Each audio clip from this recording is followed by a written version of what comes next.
오늘은 죄를 사하는 권세를 가지신 예수 그리스도라는 말씀을 통해 함께 하나님의 은혜의 말씀을 나누기로 합니다. 마가복음 2장 1절 말씀입니다.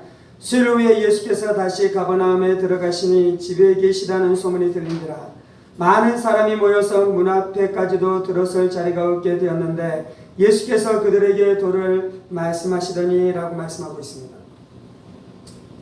지난 시간에서도 가버나움에 일어났었던 사건을 중심으로 말씀을 나눴습니다. 오늘도 가버나움 안에서 일어났었던 일들인 것이죠. 예수님이 주로 사역했었던 두 가지 장소가 있는데 첫 번째는 갈릴리고 두 번째는 유대 땅 예루살렘인 것이죠. 예수님의 주된 사역, 초기의 주된 사역은 갈릴리에서 집중됐습니다. 이곳에서 말씀을 전하시기도 하시고 이곳에서 제자들을 부르시기도 하시는 일들이 있었죠. 그리고 그 갈릴리 사역에서 많은 도시들이 등장하는데 그 중에 가장 주요한 도성이 가버나움이었던 것입니다. 이곳에 시몬과 안드레의 집도 있었습니다. 이곳에 시몬 베드로의 장모의 집도 있었습니다. 그리고 수많은 제자들이 이곳에서 살기도 했었던 것이죠. 예수님께서는 가버나움에서 복음을 전하다가 또한 갈릴리 지역으로 돌아다니면서 또한 복음을 전하다가 이제 또 어디로 오셨습니까? 그 복음의 전초기지와 같았었던 가버나움 도시로 들어왔다라고 말씀하고 있는 것이죠. 예수님의 사역을 통해 수많은 사람들이 은혜를 받았습니다. 수많은 병자들이 고침을 얻었습니다. 귀신에 묶여있었던 수많은 자들이 자유케 되어지는 역사가 나타났었던 것이죠. 그래서 이제 예수님이 가서 복음을 전하면 인산인해를 이루어내면서 사람들이 예수님을 향해서 막 몰려들기 시작했었던 것이죠. 오늘은 예수님께서 어떻게 하십니까? 어떤 한 사람의 집에 들어가셨습니다. 그러자 수많은 사람들이 예수님의 말씀을 듣기를 원해서 예수님에게 찾아왔습니다. 그리고 삽시간에 그 집안에 사람들이 가득 차게 됐고요. 마당에도 사람들이 가득 차게 됐고요. 그 문 앞에도 사람들이 가득 차게 돼서 더 이상 사람들이 올 수 없을 만큼의 지경으로 사람들이 몰려들기 시작했습니다. 그래서 예수님께서 하시는 것은 무엇입니까? 하나님의 말씀, 하나님의 도를 전했다라고 말씀합니다. 천국 복음을 선포했다라고 말씀하고 있습니다. 예수님이 늘 가셔서 하시는 것은 말씀을 선포하는 것입니다. 3절입니다. 사람들이 한 중풍병자를 네 사람에게 메어가지고 예수께로 올세 무리들 때문에 예수께 데려갈 수 없으므로 그 계신 곳에 지붕을 뜯어 구멍을 내고 중풍병자가 누운 상을 달아내리니 한 중풍병자가 있었습니다. 중풍병은 무엇입니까? 뇌출혈이나 뇌경색으로 말미암아 어떠한 신경 안에 심각한 손상을 입게 되고 그래서 이 어떠한 손과 발이나 아니면 반신이나 아니면 전신을 쓰지 못하는 장애를 얻게 되는 것이 중풍병이죠. 때때로는 몸을 쓰지 못할 뿐만 아니라 어느 신경 안에서도 마비가 와서 말을 제대로 하지 못하는 것 안에 빠져드는 것이 중풍병인 것입니다. 지금도 중풍병은 쉬운 병이 아닙니다. 그런데 이 당시에는 중풍병이 쉬운 병이 아니었고요. 이 중풍병 안에 빠져들어갔다는 것은 더 이상 이제 소망이 없고 더 이상 이제 온전하게 살아갈 수 없는 그 소망을 잃어버린 것을 말씀하고 있는 것이죠. 중풍병은 회복되는 병이 아닌 것입니다. 감기처럼 회복될 수 있는 병이 아닌 것이죠. 이 병에 빠지는 것은 이제 그 지경 안에 빠져서 그 병이 더 악화되면서 그렇게 비참한 삶을 살다가 죽을 수밖에 없는 지경에 빠졌다는 것입니다. 이 중풍병자는 아마도 전신 안에 마비가 왔었던 것 같습니다. 그래서 그가 움직일 수 없었습니다. 그런데 그에게 무슨 소식이 들려오는 것입니까? 예수님의 소식이 들려오기 시작하는 것이죠. 그리고 그의 가족 친지들 안에 누구의 소식이 들려오는 것입니까? 예수님에 대한 소식이 들려오기 시작하는 것이죠. 그때 당시에는 자가용 자동차가 없었잖아요. 그래서 예수님에 대한 소식이 들려와도 너무 먼 도시에 있을 때는 예수님에게 나아갈 수 없는데요. 마침 가버나움으로 오셨다는 그 소식이 들리자 이 중풍병자가 어떻게 하기 시작하는 것입니까? 그의 마음 안에 살 소망이 생기기 시작하는 것입니다.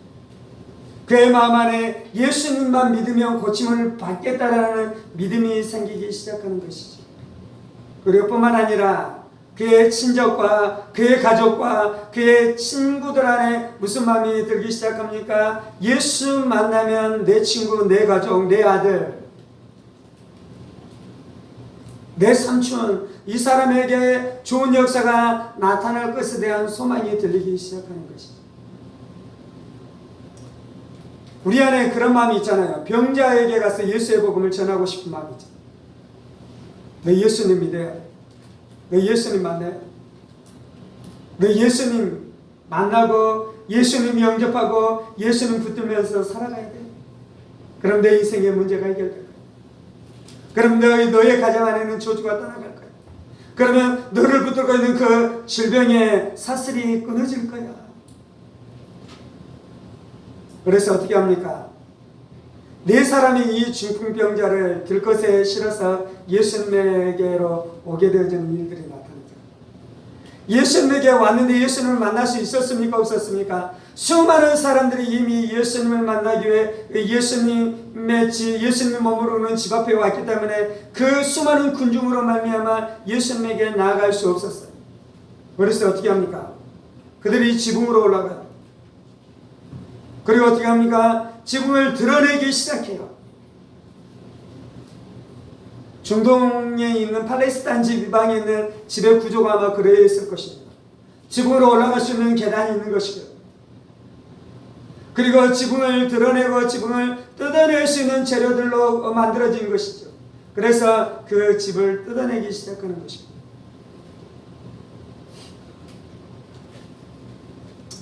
잘하고 있습니까? 잘못하고 있습니까?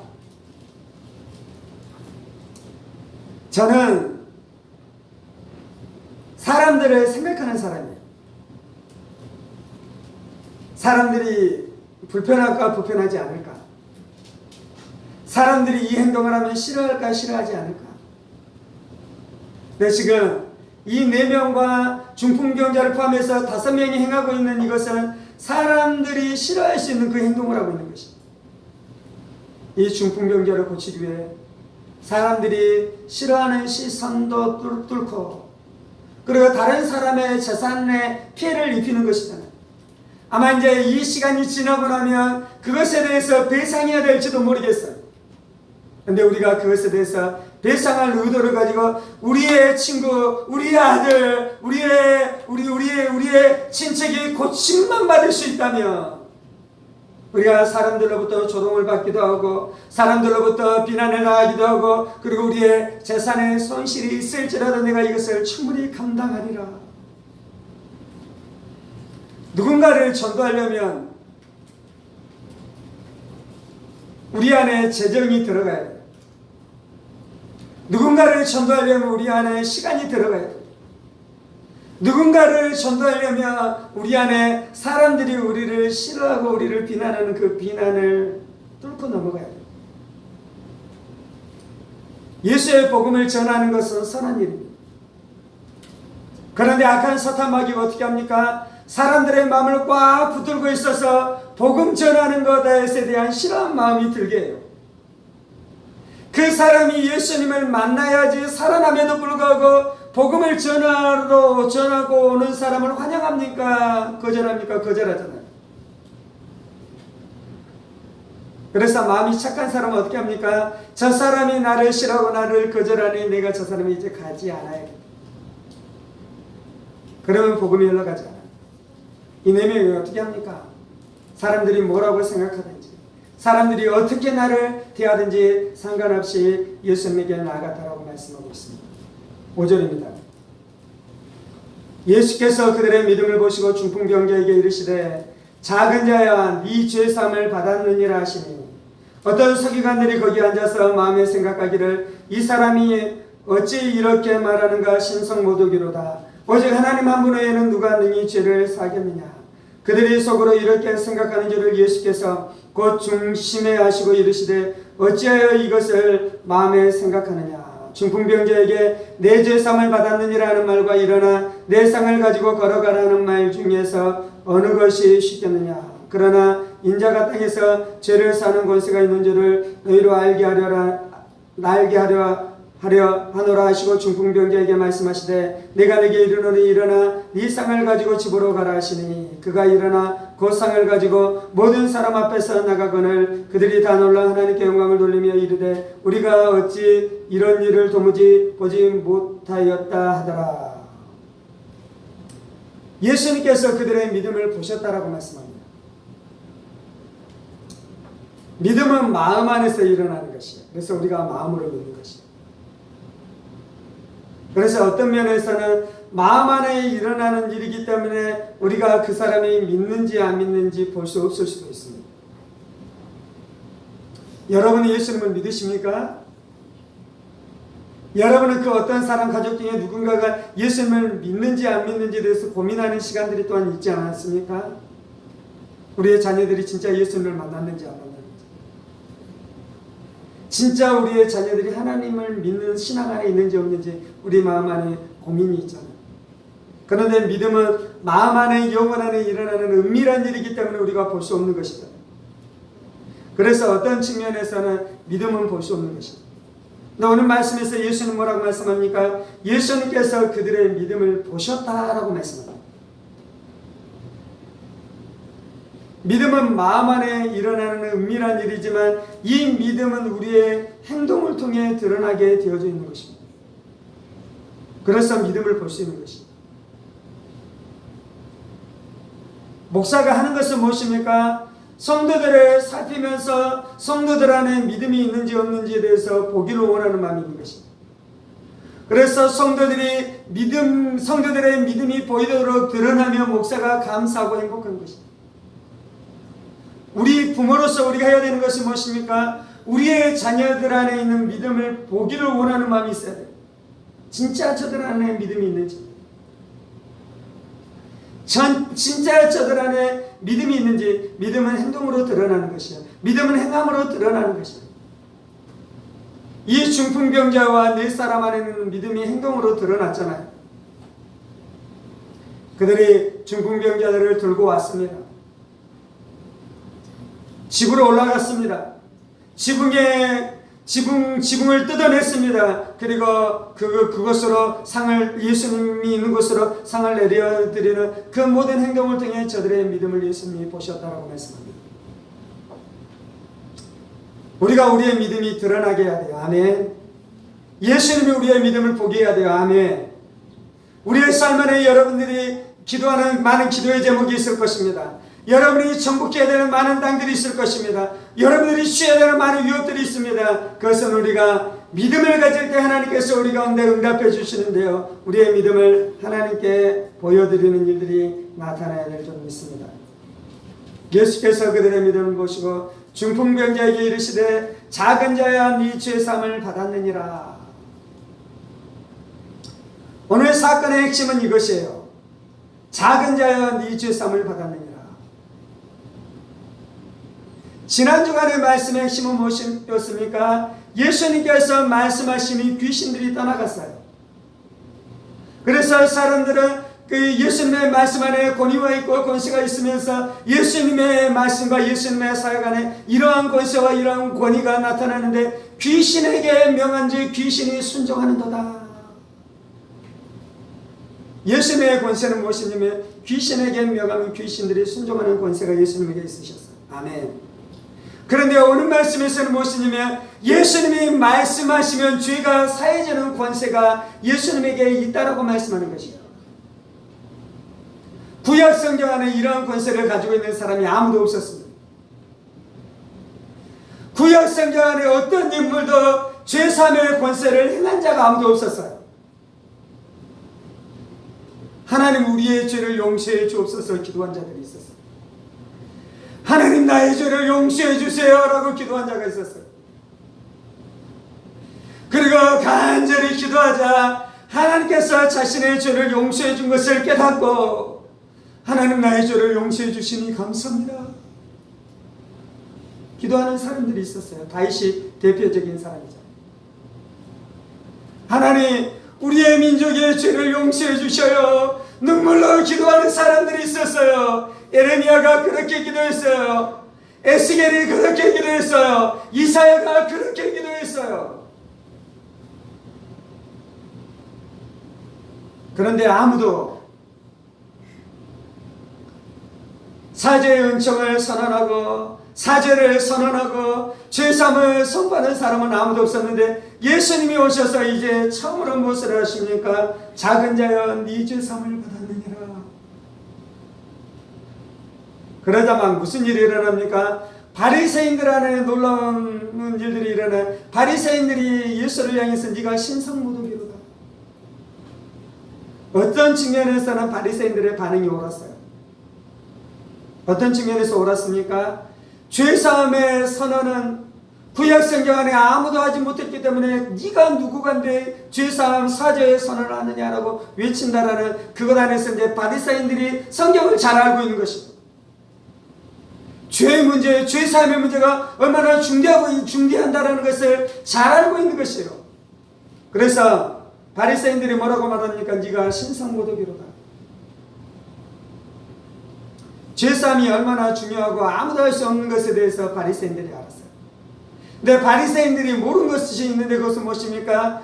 예수님이 죄사함의 권세를 가지신 분이신 것을 모르는 것입니다. 예수님이 하나님의 아들이신 줄 믿습니다. 예수님이 독생하신 하나님이신 줄 믿습니다. 예수님이 이 땅 가운데 오신 것은 인간의 죄를 대신 속죄하기 위한 대제사용으로 오신 줄 믿습니다. 그리고 예수님께서 십자가에서 인간의 죄를 다 담당하시고 십자가에서 우리의 죄를 다 속죄하실 것입니다. 그래서 예수님에게는 사죄의 권세가 있는 줄 믿습니다. 제가 대학생일 때요. 현재 저는 그때 이제 신학을 하고 있지는 않고 선교단체에서 활동을 하고 있었는데, 대학부에 신학교를 다니는 형들이나 동생들이 있었어요. 몇 명. 네, 큰 교회였습니다.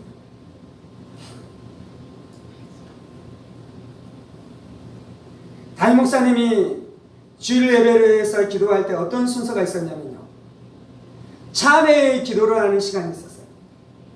목사님이 목양 기도를 하면서 제가 기도하는 것처럼 기도하는 것이죠.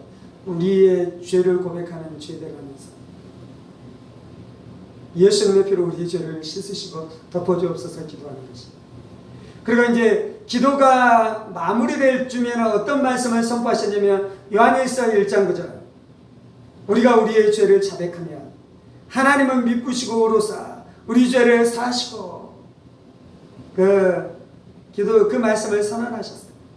이제 보통 이제 주보에 보면 어떻게 쓰여져 있냐면요, 참회의 기도 그리고 사죄의 선언, 이렇게 주보에 기록되어져 있어요. 근데 신학교를 다니는 그 대학생들이 목사님의 그 말씀을, 기도 시간에 그 말씀을 선언하는 것을 가지고 자기들끼리 막 논쟁을 하는 것이, 그것이 옳으니 그르니. 물론 이제 오늘 본문 말씀과는 완전히 대비되는 똑같은 말씀은 아니지만 내용은 어떤 것이냐면, 목사님이 과연 그 말씀을 예배 중에 선언할 수 있느냐 없느냐. 제가 미루어 추측해 보건대 아마도 저희는 중보자가 예수님 한 분이시거든요. 그래서 사람에게 가서 죄 고백을 하는 것이 아니에요. 하나님께, 예수님께, 예수의 이름으로 하나님 앞에 가서 기도하면 하나님께서 들으십니다. 그런데 이제 가톨릭은 어떻게 하는 것입니까? 고해성사가 있는데 고해성사를 할 때 신부 앞에 가서 죄를 고백하잖아요.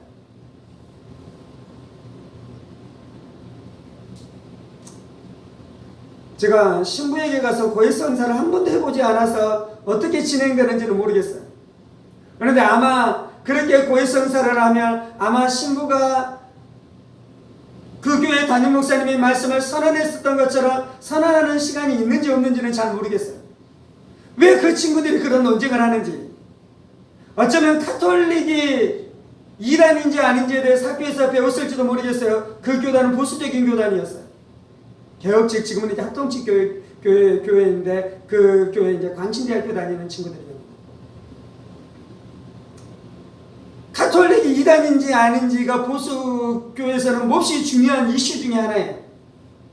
아마 그것을 학교 시간에 배웠겠지요. 그러면서 그 사죄의 선언이나 그 신부 앞에 가서 고해 성사하는 것에 대해서 배웠을지 모르겠어요. 그런데 아마 이제 그런 시간 안에서 담임 목사가 예배 시간 안에 그 사죄의 선언을 하는 것이 옳은 것인지 그런지에 대한 논쟁이 있었겠지요. 그래서 자기들끼리 논쟁을 하는 것입니다.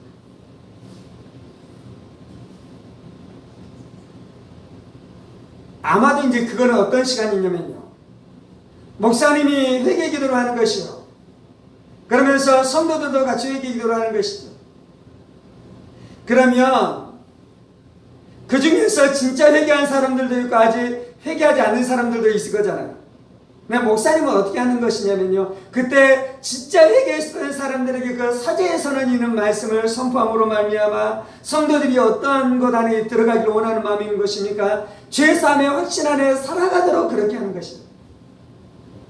그래서 저는 목사님이 예배를 인도하면서 그 말씀을 선언하고 선포한 것 안에 문제는 없다고 생각해요. 신학적으로.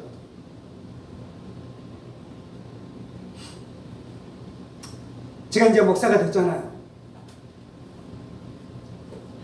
성도들에게 기도하는 사역들을 하기도 하면서 이제 어떻습니까? 성도들이 죄를 회개하도록 기도를 인도하기도 해요.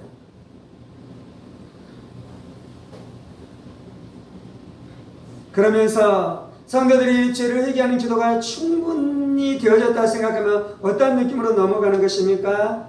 예수님이 우리 죄를 사해 주셨고 예수님이 우리를 용서해 주셨고 하나님이 우리를 용서해 주신 그 사죄의 확신 안에 들어가도록 하는 기도, 그런 말씀들을 가지고 기도를 하기도 하는 것입니다. 오늘 본문에서는 예수님이 죄사함 사죄를 선언해 주셨어요. 작은 자야, 네 죄사함을 받았느니라. 이 말씀은 과거형이에요. 네 죄가 사해졌다라고 분명하게 말씀하는 것이요, 확신을 가지고 말하는 것이요. 예수님에게 이 권세가 있는 줄 믿습니다. 교회는 무엇을 해야 되냐면요, 이 권세를 누려야 되는 것이요, 이 은혜를 누려야 되는 것이요. 우리에게는 죄를 사하는 권세가 없습니다. 그런데 예수님에게는 죄를 사해 주시는 권세가 있는 줄 믿습니다.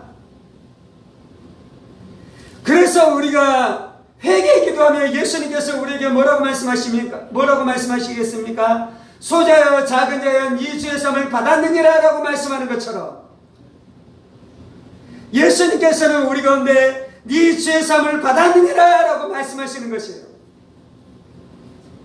목사에게는 사죄의 권한이 없어요.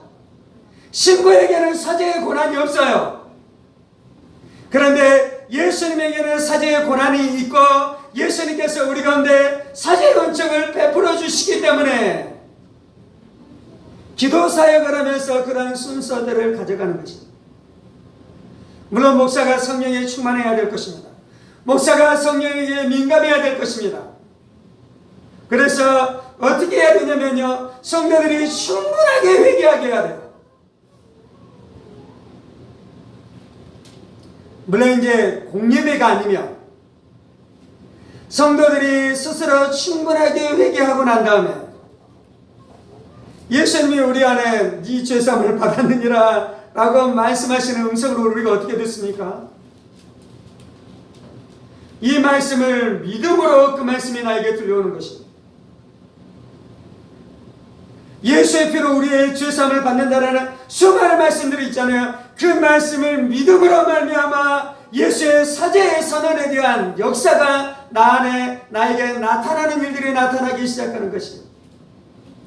그래서 우리는 십자가의 사역을 믿는 것입니다. 예수의 보혈을 믿는 것입니다. 예수의 피의 능력을 믿는 것입니다. 오늘 말씀으로 이야기하자면 소자야 네 죄사함을 받았느니라라고 말씀하시는 이 말씀을 믿는 것이에요. 그런데 이제 실제로 그 역사가 나에게 나타났는지 나타났는지를 우리가 어떻게 확인해 갈 수 있냐면요, 내 마음 안에 평강이 임하는 것이요. 내 마음 안에 평강이, 내 마음 안에 안식이 임하는 것이요, 내 마음 안에 기쁨이 임하는 것이요. 오늘 말씀은 두 가지가 붙어 있습니다. 어떻게 붙어 있냐면요, 예수님이 죄사함의 권세를 가지고 이 중풍병자의 죄를 사해 주시는 그 은혜가 나타났었다는 본문의 말씀을 강의하고 있어요. 설교하고 있어요. 그러면서 이 말씀이 이제 우리의 삶 안에서는 어떻게 은혜로 나타나야 되냐면, 우리가 예수님을 처음 만났을 때 내가 죄사함을 받는 은혜를 체험할 뿐만 아니라 우리의 삶의 고비고비마다 혹시 우리가 죄를 짓고 우리가 죄로 죄의 종노를 하며 죄에 묶여있는 삶 가운데 들어갔을 때 다시 은혜가 나타나는 체험과 이 경험이 있어야 된다는 것을 지금 말씀으로 나누고 있는 것입니다.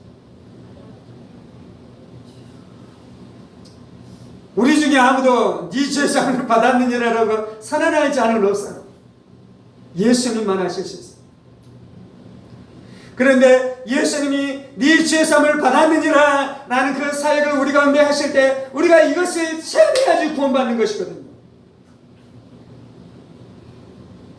베드로는 어떻게 합니까? 사도행전에 보면 사도들은 성령을 받았습니다. 성령 세례를 받았습니다. 그래서 하나님의 은혜 가운데 들어가기 시작해요. 그런데 예수를 믿지 않는 자들이 와서 베드로에게 말하잖아요. 우리는 어떻게 하면 성령을 받을 수 있느냐, 하나님의 은혜를 받고 우리가 어떻게 하면 구원을 얻을 수 있는지에 대해서 말하잖아요. 그러자 베드로가 뭐라고 말합니까? 네가 돌이켜 회개하며 죄사함을 얻으리라. 우리가 돌이켜 회개하면 죄사함을 얻게 되는 줄 믿습니다. 우리가 돌이켜 회개할 때 죄사함의 은혜가 부어지게 되는 줄 믿습니다. 그리고 뭐라고 말씀합니까? 너희가 돌이켜 회개하면 죄사함을 얻고 성령을 선물로 받으리니.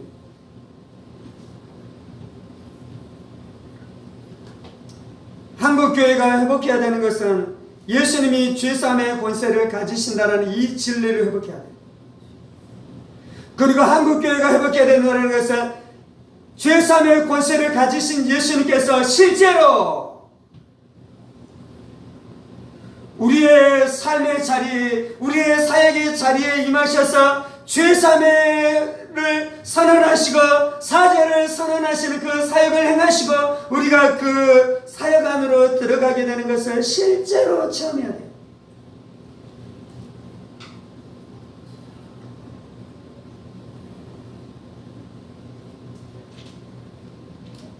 예를 들자면 이렇다는 것이에요.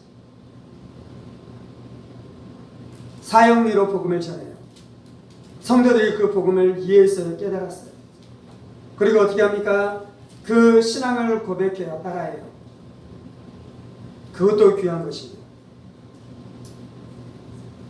그런데 그 고백을 할 때 진짜 죄사함의 은혜를 누리면서 하나님의 역사, 예수님께서 죄로 완전히 사해 주시는 그 은혜 안에 들어갔습니까? 안 들어갔습니까? 그거 우리가 모르는 것입니다. 시간이 지나가 봐야 알겠죠. 열매가 드러나는지 지나가 봐야 알겠죠. 근데 이제 우리 안에 하나님 앞에 구해야 되는 것이 있는데 무엇이냐면 그렇게 복음이 증거되는 것 말고요. 실제로 우리가 죄사함의 은혜를 누리는 것이 분명히 우리의 삶 안에 현저하게 드러나도록 복음이 증거되어지고 복음이 역사하는 것이 우리의 삶과 우리의 교회 안에 나타나야 한다는 거예요. 베드로의 사역 안에서는 어떻게 나타났습니까? 돌이켜 회개하고 죄사함을 받으라. 그리하면 성령을 선물로 얻으리니. 죄사함을 받는 것과 성령 세례를 받는 것이 붙어있고 성령의 은사와 역사가 나타나는 것이 붙어있기 시작했습니다. 사도행전에서. 오늘 말씀에서는 이제 무엇이 붙어있기 시작합니까? 예수님이 죄를 사해 주셨어요. 근데 네 안에 죄사함의 권세가 없는데도 불구하고 너가 그것을 행하고 있다라고 공격하잖아요. 그래서 예수님께서 어떻게 하십니까? 중풍병자를 고쳐주셔요. 중풍병자를 고치는 것이 쉽습니까? 죄를 사해주는 것이 쉽습니까? 실제로는 죄를 사해주는 것이 쉬워요. 어려워요. 왜냐하면 죄를 사해줄 수 있는 사람이 아무도 없기 때문에. 실제로는. 그런데 사기꾼이 와서 죄를 사해주지도 않으면서 네 죄삼을 받았다라고 말하는 거 사기칠 수 있잖아요. 다르게 표현해 볼게요. 예언의 은사가 있는데 그것이 잘못 예언하는 사람들도 있어요. 예언의 은사가 틀릴 수 있다는 그 말이에요.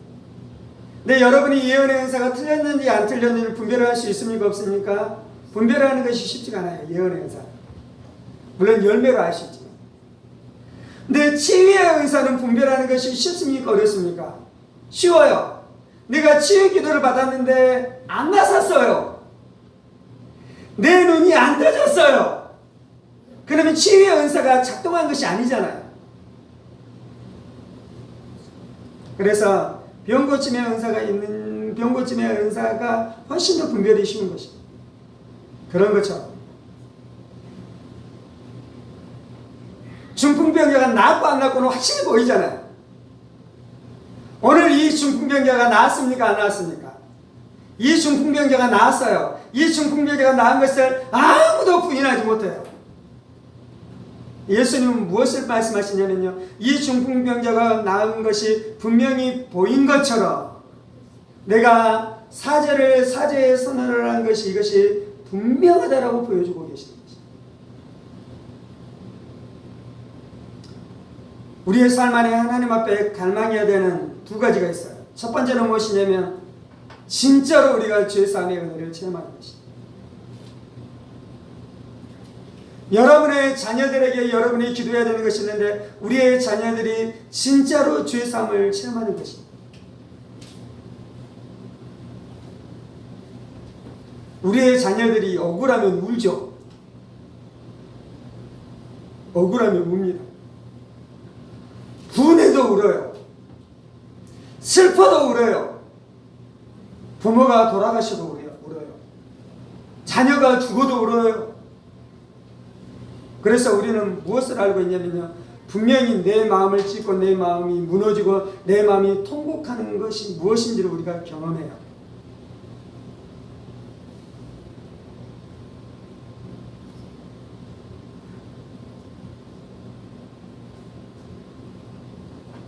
그래서 우리의 어린 자녀들은 마음을 찢고 우는 것이 무엇인 줄 알아요. 근데 그것이 어디에 나타나야 되냐면 죄에 대해서 그 일들이 나타나요. 죄에 대해서. 내가 지은 죄 때문에 내가 지은 죄가 얼마나 참혹한 줄 알아. 그렇게 주님 앞에 가서 회개할 때 예수님께서 우리를 사해 주신 은혜를 체험해요.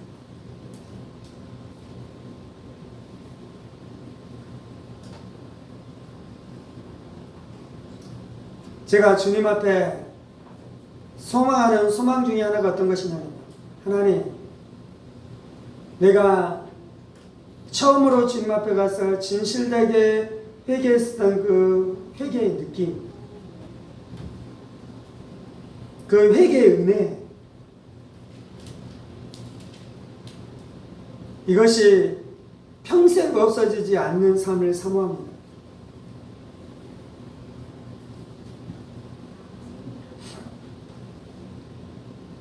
왜 이것이 필요하냐면요, 시간이 지나가다 보면 우리가 죄를 지을 수 있어요.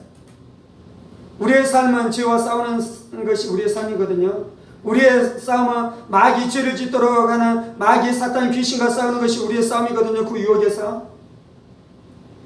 그런데요, 이 죄사함의 은혜를 알고 이 죄사함의 은혜를 맛보며 이 은혜가 사라진 것이 지옥인 것을 알아요.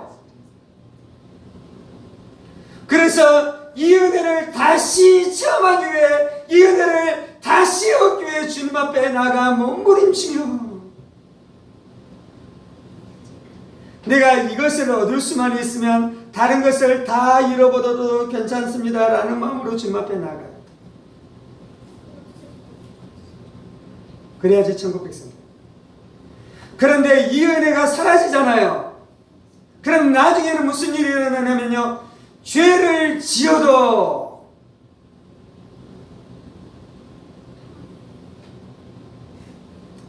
제가 늘 설교하는 것 중에 하나가 무엇이냐면, 다윗이 간음하는 죄를 지었어요.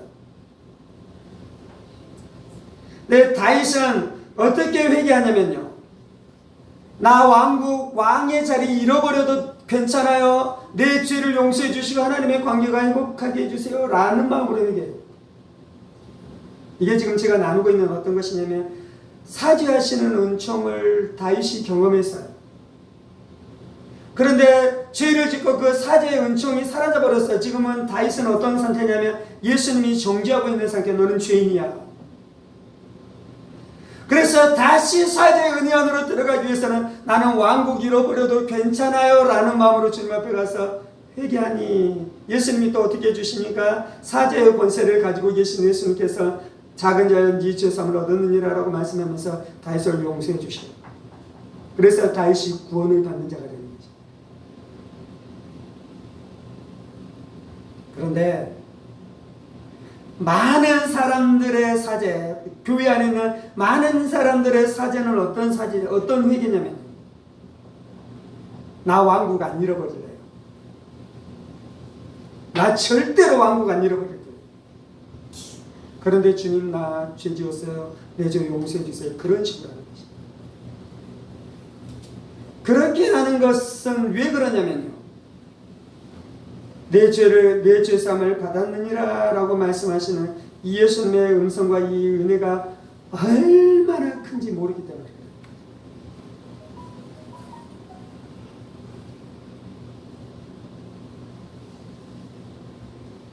오늘 제가 설교를 준비하면서 제 마음 안에 두 가지를 설교할 수 없으면 설교할 수 없다라는 마음이 들었어요. 그 두 가지는 무엇이냐면, 이건 우리 다 아는 사건이잖아요. 이거 우리 다 아는 말씀이잖아요. 이거 너무 쉬운 말씀이잖아요. 제가 오늘 설교하고 강의한 것 중에 우리가 알지 못했었던 진리는 하나도 없잖아요. 근데 두 가지를 모르면 모르는 것이요, 제가 다 설교했었던 것처럼 예수님의 사죄에 내 소자연 네 죄사함을 받았느니라 라고 이 소리를 들었었을 때 이 중풍병자의 영혼 가운데 얼마나 놀라운 평강과 안식과 소망으로 채워졌는지, 그리고 이 죄사함의 은혜가 얼마나 컸으면 이것이 어디로까지 가냐면요, 중풍병에서 자유케 되는 때까지 가는 것입니다.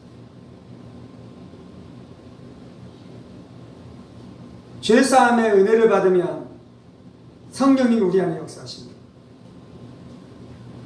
죄사함의 은혜를 받으면 모든 정신질환에서 고침을 받습니다. 죄 안에 모든 것이 다 들었어요.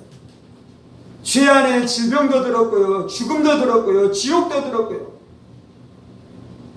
실패도 들었고요, 절망도 들었고요, 우울함도 들었고요, 슬픔도 죄 안에 다 들어있는 것입니다.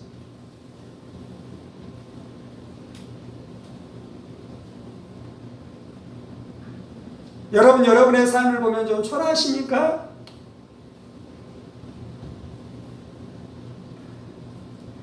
죄사함 받은 것이 내 삶의 초라함보다 더 큰 거예요. 누가 나를 멸시해요?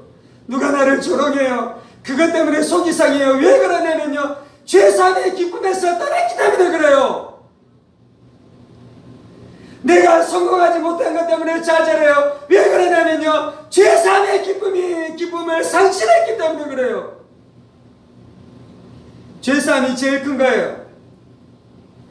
지옥에서 구원받은 것이 제일 큰 거예요. 이 기쁨을 누리며, 아멘, 아멘. 그래서 우리는 오늘 우리가 읽었던 본문의 진리를 모르는 사람이에요. 그래서 우리는 오늘 읽었던 이 본문의 진리 안에 들어가면 우리의 삶 안에는 수많은 문제들이 해결될 거예요. 그래서 기도해야 되는 것은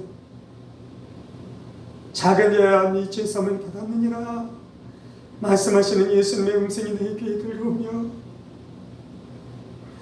네 상을 들고 걸어가라 라고 말씀하시는 예수님의 우리의 심령 가운데 들려와.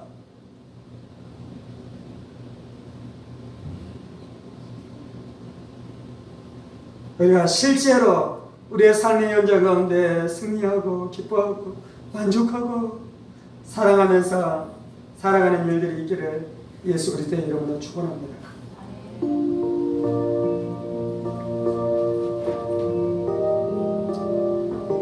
살아계신 하나님 예수님이 우리의 죄를 해결하기 위해 오셨다라는 이 간단한 진리, 예수님이 우리의 죄 때문에 십자가에 못 박혀 죽으셨다라는 이 간단한 진리, 이것이 한 문장으로 말할 수 있는 간단한 진리이지만 이 진리를 내가 만나고 이 진리를 내가 체험하고 이 진리로 말미암아 내가 죄사함을 누리는 것은 다른 차원인 것을 알게 하여 주옵소서. 다른 차원인 것을 알게 하여 주옵소서.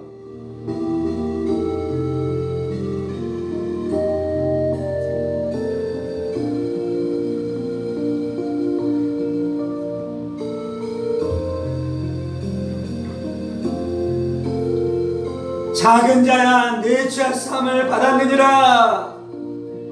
작은 자야 네 죄사함을 받았느니라.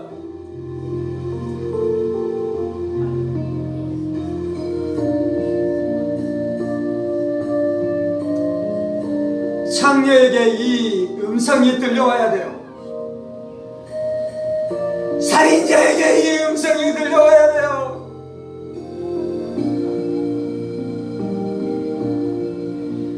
아버지, 우리가 하나님의 말씀을 읽을 때 사죄, 속죄에 대한 수많은 말씀을 읽으면 속죄제물로 십자가에 못 박혀 죽으신 예수님을 바라보며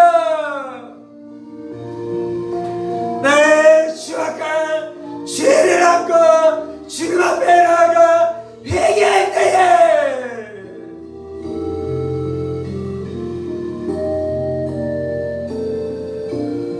이 사죄의 은혜가 내 심령 가운데 들려오게 하여 주옵소서.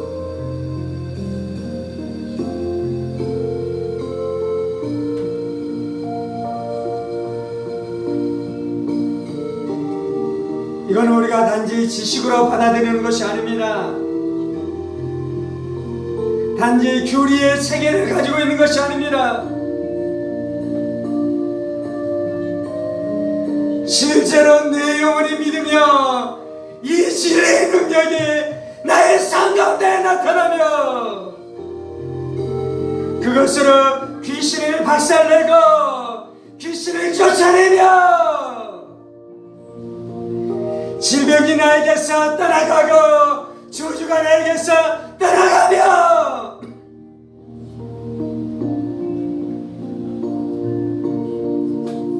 이것이 불로 역사하며 능력으로 역사해야 되는 것을 믿습니다.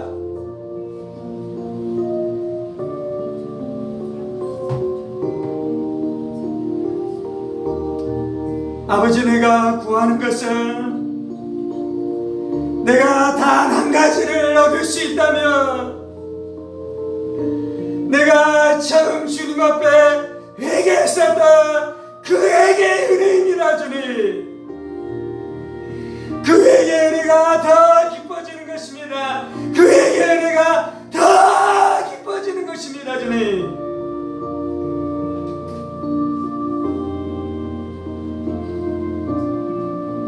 이것을 잃은 것은 다 잃는 것입니다. 이것을 잃은 것은 다 잃는 것입니다. 이 은혜를 잃어버리면 우리의 결국은 지옥이 될 것입니다. 지옥이 될 것입니다.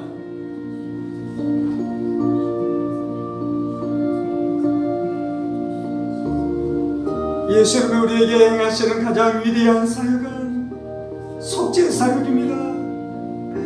예수님이 우리에게 행하시는 가장 위대한 사역은 속죄 사역입니다. 주님,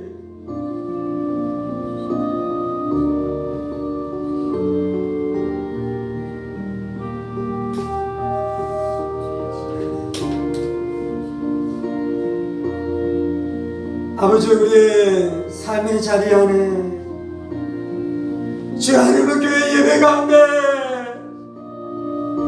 작은 자야 네 죄사함을 받았느니라 그 예수의 음성을 만나는 일들이 예배 때마다 나타나게 하여 주옵소서. 주여, 예배 참석한 사랑하는 영혼들 안에 이 은혜가 나타나게 하여 주옵소서.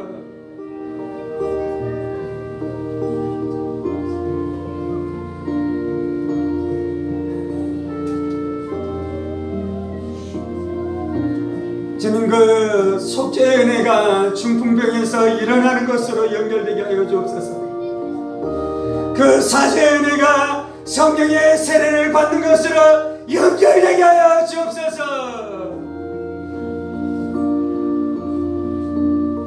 죄사함을 받는 것이 작은 것이 아니에요. 죄사함을 받으면 병고침하고 연결됩니다. 죄사함을 받으면 축사하고 연결됩니다.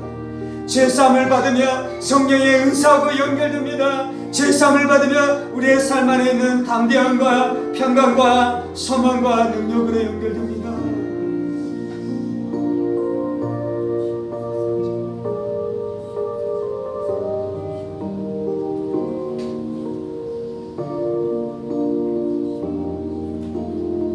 아버지, 우리가 죄사함 받게 하여 주옵소서.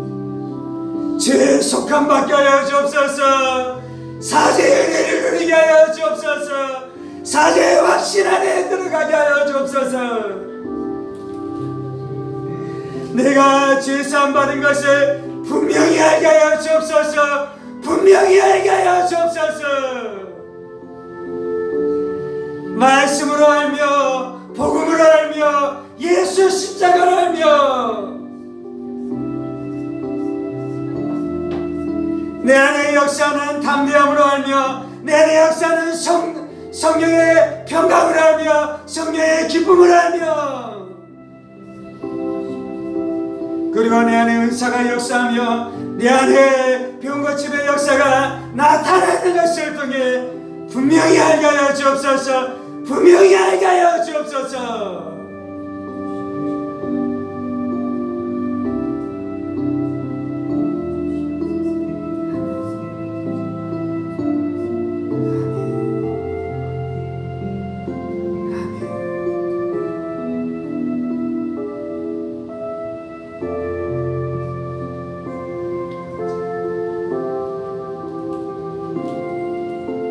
아버지, 우리가 죄사함의 진리를 붙들겠습니다. 우리가 속죄의 진리를 붙들겠습니다. 주님, 우리가 죄사함의 복음을 선포하겠습니다. 이 복음이 선포될 때에 사람들이 통곡하게 하시고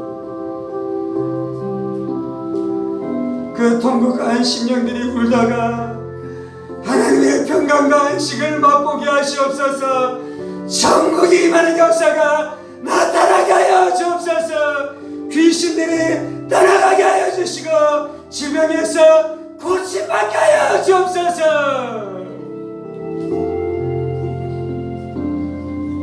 그래서 예수의 사죄의 은혜가 말장난이 아닌 것을 알게 하여 주옵소서. 말장난이 아닌 것을 알게 하여 주옵소서. 수많은 종교 중에 하나가 아닌 것을 알게 하여 주옵소서.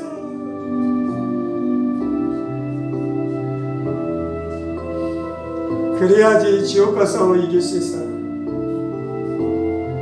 그래야지 귀신과 싸워 이길 수 있어요. 그래야지 또 죄의 유혹에 넘어졌을 때 그 죄를 끌어내고 십자가 붙들고 나올 수 있어요. 예수 믿었다는데 사죄의 기쁨이 뭔지도 모르겠고 그런 식으로 살아갑니다. 다음에 또 죄를 짓고 죄의 유혹 가운데 들어가고 죄를 지었을 때 마음이 눌리고 침체되는 그 고통이 얼마인지 비교할 수 없기 때문에 그냥 그렇게 죄 가운데 살아가는 거예요. 죄의 죄책감의 무게를 우리가 느낄 뿐만 아니라 죄의 삶의 기쁨도 알게 하여 주셔서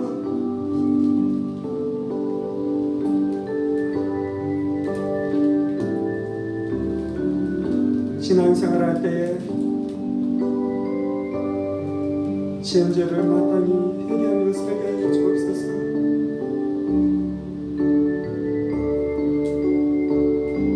이 은혜가 약하면 주여 우리 귀신에게 무너질 수밖에 없습니다.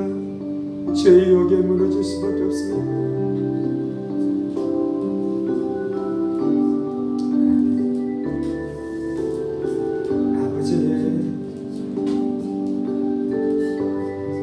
예수님 우리의 죄 때문에 십자가에 못 박혀 죽으셨습니다. 예수님 우리의 죄 때문에 십자가에서 피 흘리셨습니다. 그곳에서 우리의 죄의 참혹함을 보게 하시고 그곳에서 우리를 구원하신 예수의 십자가의 사랑을 알게 하시고 그렇게 회개하고 예수를 믿을 때 우리 가운데 부어주시는 사죄의 은총을 알게 하여 주옵소서. 이 은혜를 아는 자마다 이 은혜를 아는 자가 복된 자입니다. 주님, 이 은혜를 아는 자가 복된 자입니다.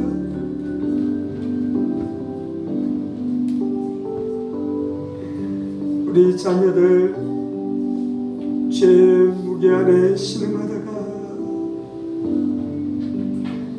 죄에서 자유케 하시는 십자가의 은혜를 맛보게 하여 주옵소서.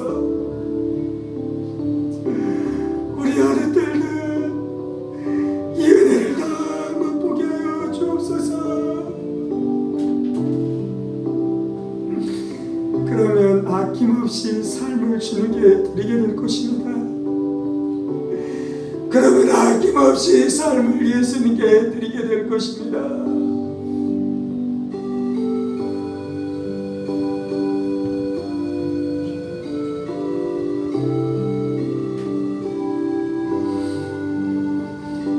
주님 감사합니다.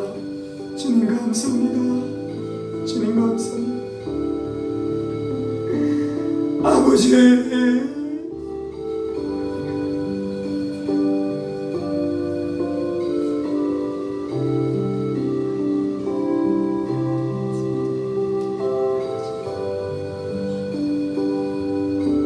첫사랑을 회복하게 하여 주옵소서. 막혔던 우물을 타게 하여 주시고 막혔던 우물에서 물물이 다시 솟아나게 하여 주옵소서. 첫사랑의 은혜, 죄사함의 은혜를 잃어버리면 망해요. 죄사함의 은혜를 잃어버리면 100년 교회 다녀도 망해요. 죄사함의 은혜를 잃어버리면 목사여도 망해요.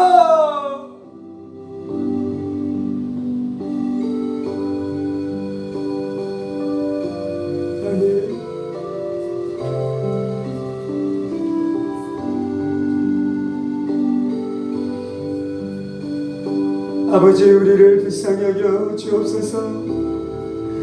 날마다 하나님의 은혜 안에 머물게 하여 주옵소서. 이 하나님의 은혜에서 떠나지 않게 하여 주옵소서. 이 하나님의 은혜에서 떠나지 않게 하여 주옵소서. 허탄한 것에 우리의 마음 빼앗기지 않게 하여 주옵소서. 허탄한 것에 우리의 마음 빼앗기지 않게 하여 주옵소서. 이 모든 말씀 살아계신 우리 주 예수 그리스도 이름으로 기도합니다. 아멘. 이제는 우리 주 예수 그리스도의 은혜와 하나님 아버지의 지극히 크신 사랑하심과 성령의 감동과 교통 충만하시니 작은 자야 네 죄삼을 받았느니라. 이 주의 선언, 이 주의 말씀이 얼마나 위대한 말씀인 줄 알아.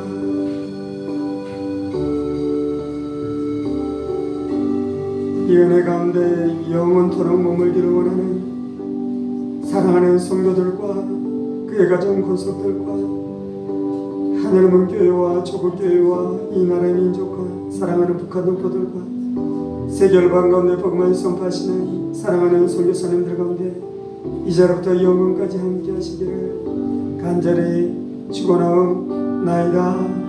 아멘. 아멘. 아멘.